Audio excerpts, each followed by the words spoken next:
Hello guys, good morning. So guys, ये vision की 12 दिसंबर की डेली करंट अफेयर्स की मैगजीन है।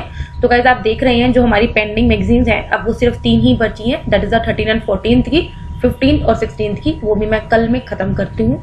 ठीक है, तो चलिए हम अपनी फर्स्ट न्यूज स्टार्ट करते हैं। Ministry of ports, shipping and waterways release draft Indian ports bill 2020। तो गाइस, हमारी ये जो न्यूज है हमारी GS1 ज्योग्राफी सेक्शन में कवर होगी। ठीक है, अभी जो ministry of ports, shipping and waterways ने ये जो इंडियन पोर्ट्स बिल को रिलीज किया है, ये जो बिल होगा वो क्या करेगा, जो पुराना इंडियन पोर्ट्स एक्ट 1908 था उसको रिपील कर देगा, मतलब कि खत्म कर देगा, और साथ में रिप्लेस भी करेगा, ताकि हम अपने इंडिया के जो पोर्ट्स हैं उन्हें इफेक्टिव वे में रेगुलेट कर सके, कंट्रोल कर सके, ताकि जो पोर्ट सेक्टर है उसको हम इफेक्टिव वे में डेवलप कर सके और स्ट्रक्चरड ग्रोथ कर सके। ठीक है, देखो गाइस, आप सबको पता होना चाहिए हमारे इंडिया में 12 मेजर पोर्ट्स हैं और उन 12 मेजर पोर्ट्स के नाम आपको टिप्स पे होने चाहिए।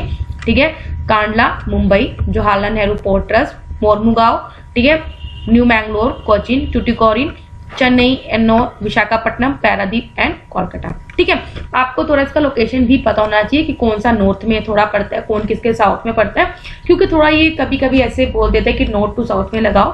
ठीक है, तो बंदा थोड़ा देखो इस हिसाब से आपको पता होना चाहिए। कांडला थोड़ा नॉर्थ में है, कोलकाता इसके नीचे है, थोड़ा इस तरह से आपको पता होना चाहिए। ठीक है, अब इस बिल के क्या फीचर्स हैं हम जरा देख लेते हैं।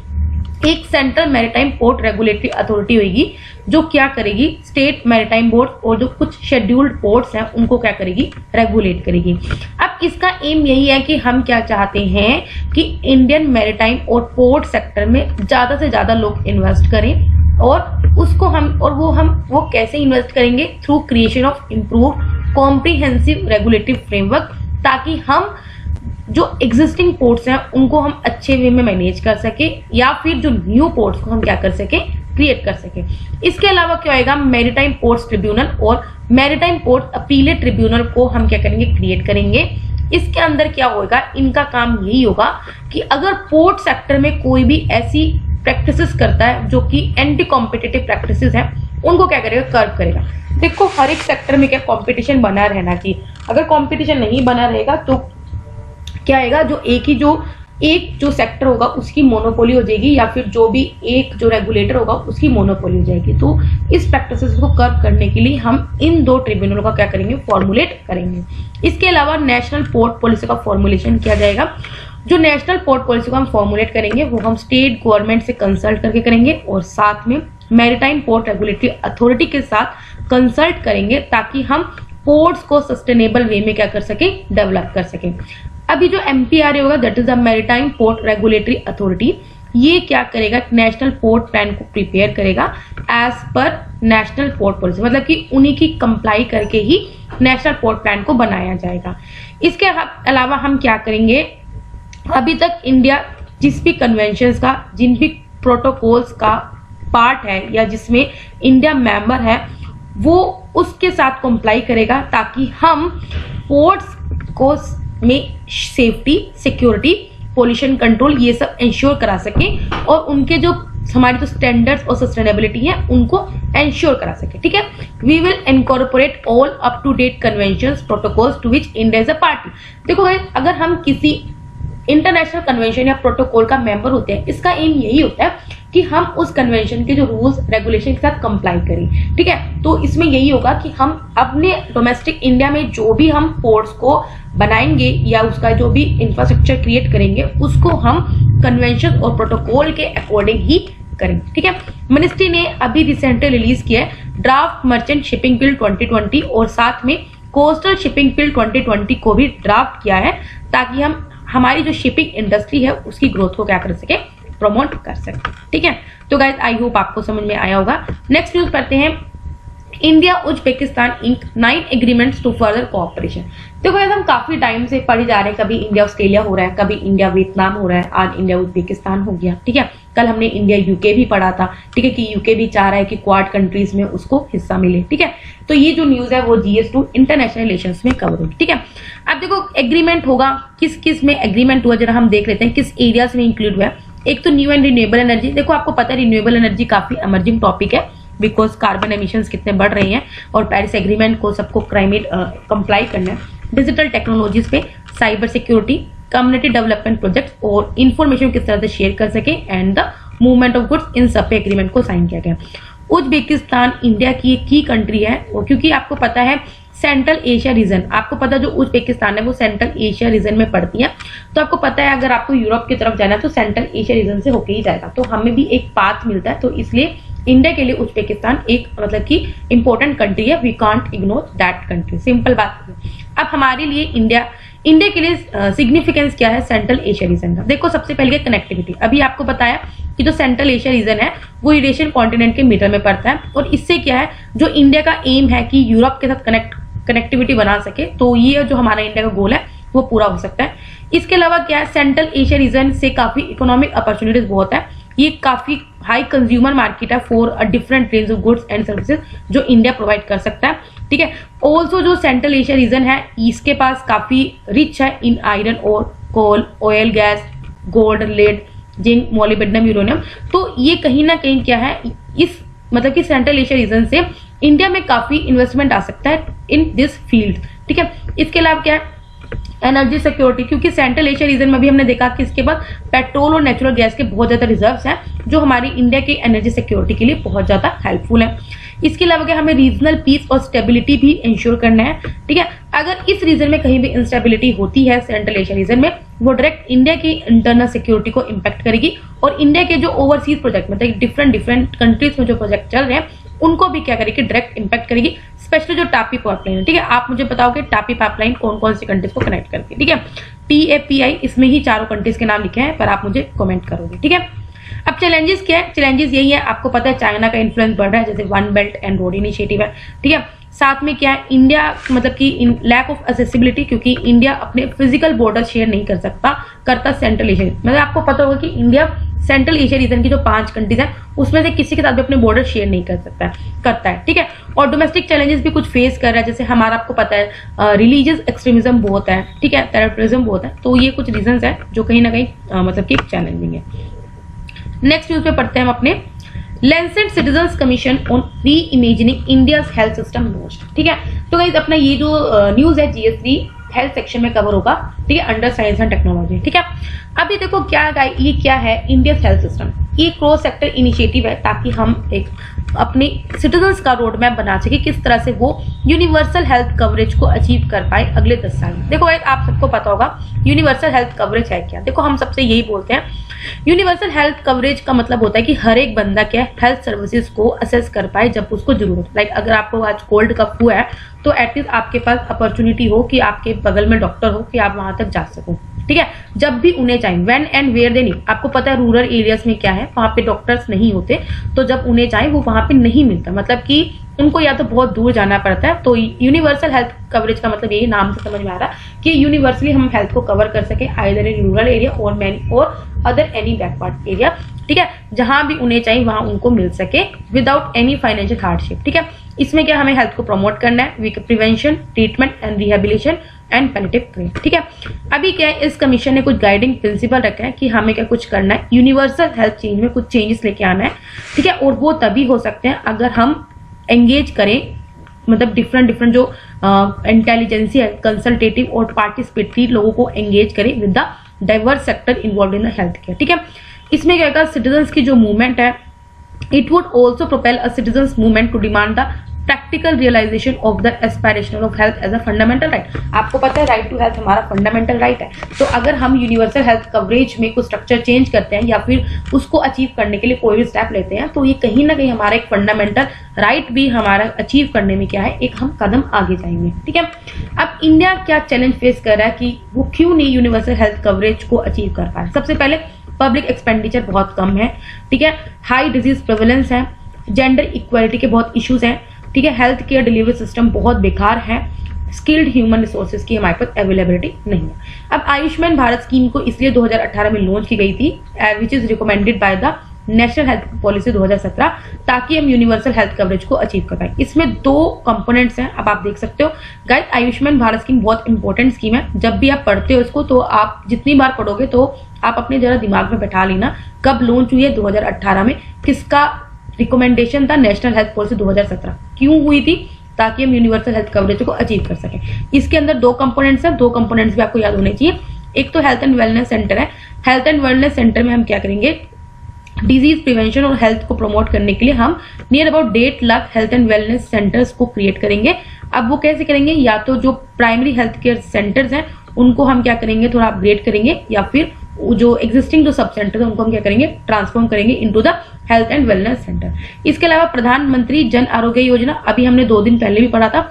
इसमें क्या करते हैं हम, जो पर फैमिली, जो इकोनॉमिकली बैकवर्ड फैमिलीज हैं, पर फैमिली हमें 5 लाख का उसको इंश्योरेंस प्रोवाइड करते हैं per annum for secondary and tertiary care hospital. ठीक है, अब वो पब्लिक या प्राइवेट हॉस्पिटल में क्या है, सेकेंडरी और टर्शरी ट्रीटमेंट ले सकता है, और इसमें फैमिली की साइज और एज पे कोई भी बार नहीं है, ये आपको पता होना चाहिए। ठीक है, नेक्स्ट न्यूज बढ़ते हैं हम अपनी। Non communicable diseases account for 7 of the world's top 10 causes of the death. मतलब कि जो टॉप 10 कॉजेज ऑफ डेथ है उसमें से नॉन कम्युनिकेबल डिजीज की वजह से 7 डेथ्स हो रही हैं। मतलब कि आप समझ रहे हो, ठीक है, मतलब जो कोरोना है ये तो कम्युनिकेबल डिजीज है, मतलब उससे इतनी डेथ नहीं है जितनी किससे हो रही है, नॉन कम्युनिकेबल डिजीज। अब कल हमने एक बड़ा था मतलब कि ह्यूमन ट्रैफिकिंग में, उसमें हमने क्या पढ़ा, एक साल में near about 16 million women India में मतलब कि क्या हो रहा है, उनकी सेक्स ट्रैफिकिंग हो। और आप देख लो कि हमारे कोरोना की वजह से हमारे इंडिया में अभी तक एक साल में 2 लाख लोग भी नहीं मरे हैं, 1.5 लाख लोग मरे। तो आप देख रहे हो कितना फिगर्स का कितना, लेकिन ज्यादा इंपॉर्टेंट टॉपिक आजकल क्या बन रहा है, कोरोना बन रहा है। ठीक है, ह्यूमन ट्रैफिकिंग पे कोई बात नहीं करे, क्यों, क्योंकि जिस टॉपिक को हाइक मिल जाता है तो बात वही इंपॉर्टेंट बन जाती है। ठीक है, चलो खैर हम अपने टॉपिक पे आते हैं। ये जो न्यूज है हमारी GS3 साइंस एंड टेक्नोलॉजी में कवर होगी। ठीक है, अभी क्या है, जो वर्ल्ड WHO के द्वारा ग्लोबल हेल्थ एस्टिमेट्स को रिलीज किया गया है, इन्होंने एस्टिमेट किया है कि 2019 में जो डेथ्स हुई हैं ग्लोबली, वो 74% जो डेथ्स है वो नॉन कम्युनिकेबल डिजीजेस की वजह से हुई हैं। ठीक है, ये आपको समझ में आ गया। अदर फाइंडिंग्स क्या है, हार्ट डिजीजेस सबसे ज्यादा जो डेथ हुई है वो हार्ट डिजीजेस की वजह से हुई है, 16% डेथ पिछले 20 सालों में। इसके अलावा देखा गया जो कम्युनिकेबल डिजीज की वजह से जो डेथ्स हो रही हैं उसमें डिक्लाइन देखने को मिला। हाउएवर नो डाउट कुछ लो और मिडिल इनकम कंट्रीज में ये मेजर चैलेंज रहा है। मतलब कि देखो जो ट्रॉपिकल रीजन में जो कुछ डिजीजेज है जैसे मलेरिया, ये सब जो वो वहाँ पे कम्युनिकेबल डिजीजेज प्रिवेलेंट है, जैसे अफ्रीका हो गया या एशिया की जो कंट्री होगी, ठीक है, वहाँ पे कम्युनिकेबल डिजीज प्रिवेलेंट है और वहाँ पे जो मैक्सिमम डेथ्स होते हैं वो कम्युनिकेबल डिजीज की वजह से होते हैं। लेकिन यहाँ हम ग्लोबल सिनेरियो देख रहे हैं, तो ग्लोबली सिनेरियो का देखा जाए तो कम्युनिकेबल डिजीजेस में डिक्लाइन हुआ है, मतलब ठीक है डिक्लाइन हुआ है। ठीक है, इसके अलावा क्या है, जो लाइफ स्पैन है वो ओवर द ईयर इंक्रीज देखने को मिला। मतलब पहले 2000 तक जो एक बंदे की जो लाइफ स्पैन देखने को मिलता था वो 67 था, लेकिन 2019 में अब एक बंदे का जो लाइफ स्पैन है वो 73 ईयर्स ग्लोबली एवरेज देखने को मिला। डिसेबिलिटी बाकी is on the rise globally, disabled person की जो पॉपुलेशन है वो बढ़ रही है।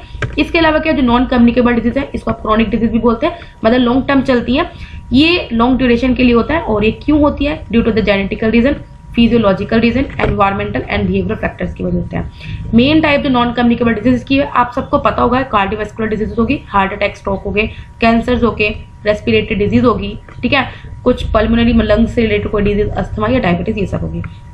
अब ये क्यों होती है भाई, फिजिकल आप इनएक्टिव हो, आप सारा दिन मोबाइल में लगे हुए हो, खेल नहीं रहे हो, अनहेल्दी डाइट्स ले रहे हो, जंक फूड खा रहे हो, ठीक है, मतलब आप ऐसी डाइट्स ले रहे हो विच मतलब फ्रूट्स, वेजिटेबल, होल ग्रेन, ठीक है, लेकिन आप ऐसी डाइट्स ले रहे हो जो सॉल्ट और फैट में हाई होते हैं, टोबैको यूज कर रहे हो, हार्मफुल यूज कर रहे हो अल्कोहल का, they are the main risk factors for the non communicable diseases. ठीक है, आगे हम बढ़ते हैं नेक्स्ट न्यूज पे। Ministry of electronics and information technology plans 3D printing policy. ठीक है, तो गाइस अभी ये जो हमारी न्यूज है हमारी again GS3 science and technology section में कवर होगी। ठीक है, देखो ministry of electronic and IT ने बोला है कि वो 3D प्रिंटिंग पॉलिसी को प्लान कर रही है। ठीक है, अब पॉलिसी का क्या एम होगा, ये डेवलप करेगी कि किस रूल्स डेवलप करेगी कि how you can design, develop and deployment of 3D printing and additive manufacturing. ठीक है, अभी अगर ग्लोबल मार्केट देखा जाए 3D प्रिंटिंग और उसकी मैन्युफैक्चरिंग की, वो 2024 तक $34.8 बिलियन पहुंच सकती है। पॉलिसी क्या करेगी, 3D प्रिंटिंग को प्रमोट करेगी इंडस्ट्रियल स्केल पे, और जो डोमेस्टिक कंपनीज का हेल्प करेगी कि देखो जो डोमेस्टिक कंपनीज को जो चैलेंजेस फेस करने पड़ते हैं, टेक्निकल इकोनॉमिकल जो बैरियर्स, उनको ये जो चैलेंजेस है वो उनके एड्रेस करेगी। सिंपल बात ये है, ताकि वो एक ऐसी फैसिलिटीज बिल्ड कर सके और इस टेक्नोलॉजी में हम वर्ल्ड लीडर बन सके जैसे USA और चाइना। ठीक है, सिंपल बात ये है कि हम भी चाह रहे हैं कि जो इंडिया है वो 3D प्रिंटिंग में क्या करे, एक लीडर बन के आए, ठीक है, जैसे यूएस और चाइना। 3D प्रिंटिंग या एडिटिव मैन्युफैक्चरिंग क्या करता है, कुछ कंप्यूटर एडेड डिजाइनिंग को यूज करता है, मतलब अगर आपको कुछ मॉडल्स बनाने तो इसमें कंप्यूटर एडेड डिजाइनिंग को यूज करता है to make working models of object by laying down successive layers of material जैसे plastic, resin, thermoplastic, metal, fibre या सिरामिक, ठीक है।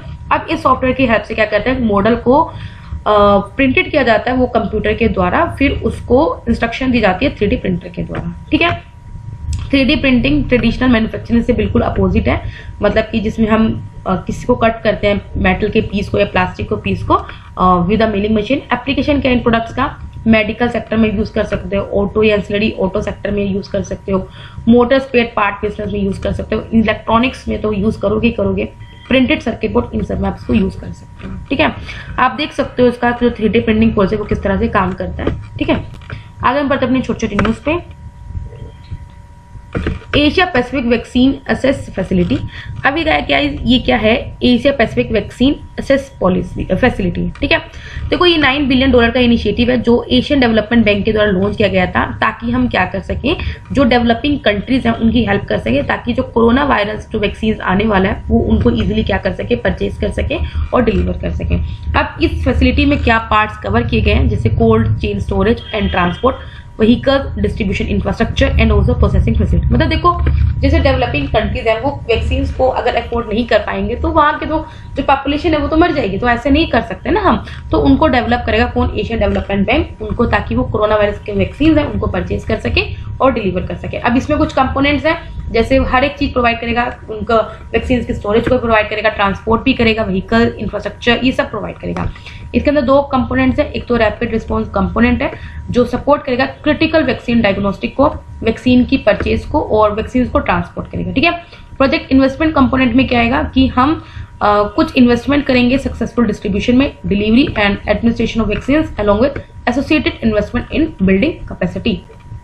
नेक्स्ट न्यूज है प्रतास आइलैंड। देखो प्रतास आइलैंड को डोंगशा आइलैंड भी बोलते हैं, ये साउथ चाइना सी में एक न्यू फ्लैश पॉइंट देखने को मिला है। ये जो आइलैंड है वो कहाँ लोकेट है, in the northern part of South China Sea under jurisdiction of Taiwan.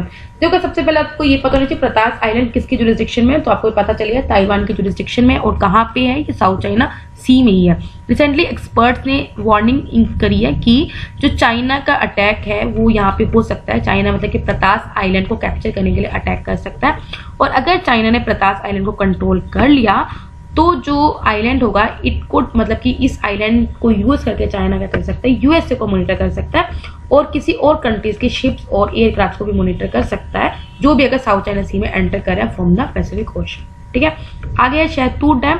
India क्या करेगा, शहतूत डैम को कंस्ट्रक्ट करेगा अंडर अपॉन द मैदान रिवर, जो कि काबुल रिवर की ट्रिब्यूटरी है अफगानिस्तान में। बेनिफिट्स क्या होंगे, इरिगेशन फैसिलिटीज वहां प्रोवाइड कर पाएंगे हम अफगानिस्तान के लोगों को, ड्रिंकिंग वाटर सप्लाई करेंगे टू अराउंड 2 मिलियन पीपल जो काबुल में रह रही हैं, और अंडरग्राउंड वाटर को हम रिचार्ज कर सकते हैं for drinking purposes in and around Kabul, ठीक है। प्रधानमंत्री street vendors Atmanirbhar Nidhi scheme, आपको सब पता होगा, पीएम स्वनिधि स्कीम हमने पढ़ा भी है, किसके द्वारा लॉन्च की गई थी, सबसे इंपॉर्टेंट हो जाता है ministry of housing and urban affairs ने लॉन्च की गई थी उन लोगों के लिए जैसे जो लोग ठेले लगाते हैं, रेडियां लगाते हैं, ताकि वो लोग मतलब कि उनको लोन प्रोवाइड मिल सके 10,000 रुपए पर, ठीक है। पहले हम यही पढ़ लेते हैं, पीएम स्वनिधि को लॉन्च किया गया था विद एन ऑब्जेक्टिव, ताकि हम कुछ लोन प्रोवाइड कर सकें 10,000 तक का स्ट्रीट वेंडर्स को लिए, ताकि वो अपने कोरोना की वजह से जो उनकी लाइफ इफेक्ट हुई है, इंटरप्ट हुई है, उसको रिज्यूम कर सके, ठीक है। अभी क्या किया, जो ministry of housing and urban affairs ने एक प्रोग्राम लॉन्च किया for socio economic profiling of PM Svanidhi beneficiaries and their profiling. इसमें क्या हम data benefits based on the data benefits कुछ वेरियस जो एलिजिबल सेंट्रल स्कीम्स हैं उनको एक्सटेंड करेंगे उन लोगों पे, मतलब कि जिन बेनिफिशरीज ने पीएम स्वनिधि के लिए एलिजिबल है उन्हीं बेनिफिशरीज को कुछ स्कीम्स एक्सटेंड करेंगे ताकि वो अपना सोशली और इकोनॉमिकली क्या कर सके, अपलिफ्ट कर सके। नेक्स्ट है Ramanujan prize for young mathematician, आपने पढ़ा होगा। अभी क्या जो डॉक्टर कैरोलिना अराजो मैथमेटिशियन है ब्राजील से, उन्होंने 2020 अवार्ड रिसीव किया उनके वर्क के लिए, किसके लिए, एल्जेब्रिक ज्योमेट्री के लिए। जो डॉक्टर कैरोलिना है, he is the first non Indian जिनको प्राइज रिसीव किया गया है। प्राइज को हर साल दिया जाता है since 2005 to a researcher from a developing country. देखो ये डेवलपिंग कंट्री से जो रिसर्चर होता है उसको मिलता है जिसकी एज 45 ईयर से कम हो। ये बहुत इंपॉर्टेंट है लाइन, तो ये इसको याद रखना। अवार्ड किसके द्वारा दिया जाता है? Department of science and technology in the memory of Srinivasa Ramanujan. जो श्रीनिवास रामानुजन थे वो इंडियन मैथमेटिशियन थे, आपको पता होगा, जिन्होंने काफी कंट्रीब्यूशन दिया to elliptic functions, continued fractions, infinite series and analytical theory of number. जो मैथमेटिक्स जिसको पसंद होगा वो इन सबको टर्म समझ भी गया होगा। ठीक है, आगे बढ़ते हैं। लास्ट न्यूज आज की, India indigenous mRNA vaccine. India का जो इंडिजीनियस mRNA वैक्सीन है जिसका नाम है HGCU19, उसको पुणे की बेस्ड कंपनी जिनोवा ने डेवलप किया गया है और इसको अप्रूवल मिल चुका है from drug control general of India कि वो फेज 1 और फेज 2 क्लिनिकल ट्रायल्स ह्यूमंस पे स्टार्ट कर सकता है।